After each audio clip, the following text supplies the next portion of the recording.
every single guy I ever interview who has been in the Brawl for All, I've got to ask this, but I'm going to ask two questions. I know, obviously, people will ask about the Bart gun thing. But one of the earlier matches, you face off against Mark Mero. And I interviewed Mark Mero, and I said, man, that stare down between you and Bradshaw at the time, it sure seemed real. And Mark went, boy, it was real at the time. Great friends now, but Vince Russo has said that you were the inspiration for the entire tournament. Is that true? No idea. And I'm not gonna, if he says that was his inspiration, then I can't just. I'm not gonna dispute what he says that was his mindset. I have no idea. I can't read his mind, so I certainly don't know. We always thought it was for Doc. At the time, we thought everybody that was in the tournament thought it was for Doc. They were going to put Doc over, because Doc was that good, But the problem was Doc was whatever he aged at the time, 38-year-old Doc, not a 28-year-old Doc who had a bunch of concussions. Of course, nobody knew Bart Gunn hit like a heavyweight, which that's what happens when you do a shoot tournament. You find out stuff that you may or may not want to, because it's a shoot. So I have no idea. I've heard Vince Russo say that. If he did, I want to tell you this. I never had a home, and I didn't have any money, and so I won 3 fights and got $15,000 for that, and got $25,000 for my loser share of Bart Gunn. And it's that $40,000 I took and put down on a house. Paid $84,600 for a house that's just a few hundred feet from here, and I've lived in it for 25 years. So it's one of the best things ever happened to me was the Brawl for All, at least for the money aspect, because I got my first home out of it. I was going to ask, actually, so what did you, so you were promised like a tier ship of like, if you advanced in the tournament, you won more money every time. Now, yeah, you got, I think, $5,000 for the fight up until the finals. Both guys got $5,000. So the key was if you won, you got another $5,000 because you got another fight. And then for the finals, it was $100,000 being split, 75 for the winner, 25 for the loser for the finals. One more thing I want to mention is obviously. And I'll tell you this about Merrill. Mark Shamrock told me, he goes, don't try to stand up with him, because I trained in the Lions Den for that up in Dallas. And Guy Mesger, who's 4-time kickboxing world champion, trained me. And he said, don't stand up with him. Do not. He said, your ego is going to tell you can stand up to him because you're so much bigger. He goes, that guy is a world-class boxer. He was a Golden Gloves, New York champion. And so finally, right before the match, either Shamrock or Guy, I can't remember who it was, told me, he goes, okay, your ego, you're going to stand up with him. Promise me you don't get knocked out. And it's when you realize that he's going to hit you from angles that you don't see, he goes, start taking him down. And so sure enough, I stood up with him, and he hit me with 6 or 7 punches. I saw every one of them coming, couldn't stop one of them. And I thought, you know what? I got to start taking this man down, because if this ends up on our feet, he's going to end up knocking me out. There's one more thing. In the finals with Bart Gunn, we all know the situation. You get knocked down once, and then the referee, who's the blonde guy, the referee, I can't remember his name, who was doing it.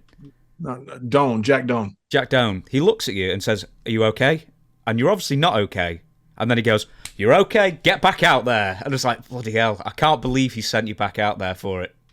I told Jack before the fight, if I ever go down, I said, if I can get up, don't stop it. And so, I told him that, and I didn't want to go out on my feet wobbly. If, Bart could knock me out, which he certainly could, and probably would have done it again if we'd have fought. Well, not probably would have done it again if we fought again. He hit beyond what I could take.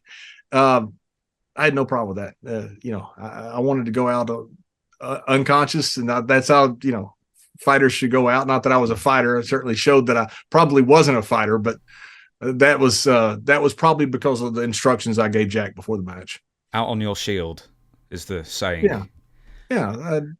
No shame in getting knocked out by a guy like Bart. Bart's a good guy.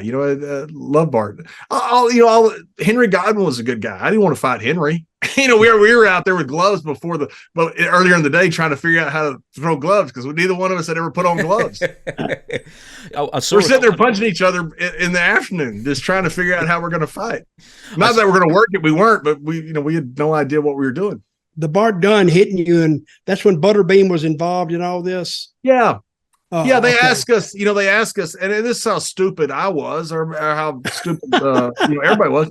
They asked us, they said, would you fight Butterbean or Tank after you fight Bart? Would the winner fight Butterbean and Tank? And I remember thinking, man, if I could beat Bart, I'll kill Butterbean. No, I remember I didn't know that, Butterbean had 100 pro fights. I just didn't realize the difference between just big tough guy and a professional fighter, a big tough professional fighter. So Shamrock and I snuck over and watched Butterbean warm up before that Bart fight, and he's hitting those pads so hard and so fast. I looked at Kenny and I said, Bart's in trouble, isn't he? And he goes, Bart's in a lot of trouble. And I talked to Butterbean afterwards, who's the nicest guy in the world.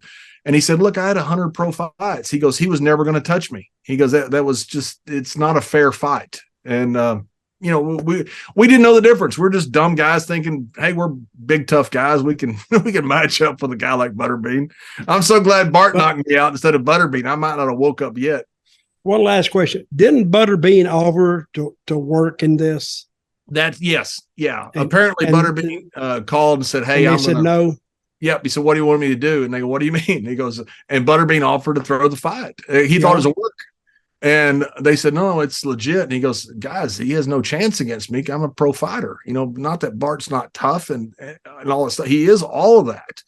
He said, I'm a professional trained fighter with 100 fights. Mm-hmm. And they said, no, we want you. We think Bart will be okay. And so, yeah, Butterbean did offer to, from my understanding, that Butterbean. That's what I heard. Yeah. Yeah. Wow. And I'll tell you one other thing. When Bruce called me on Thursday, he said, you want to be in a shoot fight on Monday? I said, why would I be in a shoot fight? He goes, we're doing a shoot tournament. I said, why are we doing a shoot tournament? And he said, well, we think people might be interested. I said, well, is Shamrock and Severn in it? And he said, yeah. I go, do you think these guys won the UFC? And he goes, will you be in it? I goes, well, of course I'll be in it. I said, yeah, I'd be happy to, especially the $5,000. I said, you'll put me up against Henry Godwin the first match. And he goes, no, it's a shoot draw. And I said, no, it's not. And sure enough, I get there on Monday and I'm fighting Henry Godwin, just like I had called. And Bruce to this day says that it was a legit draw, but I question that. I question the veracity of that claim.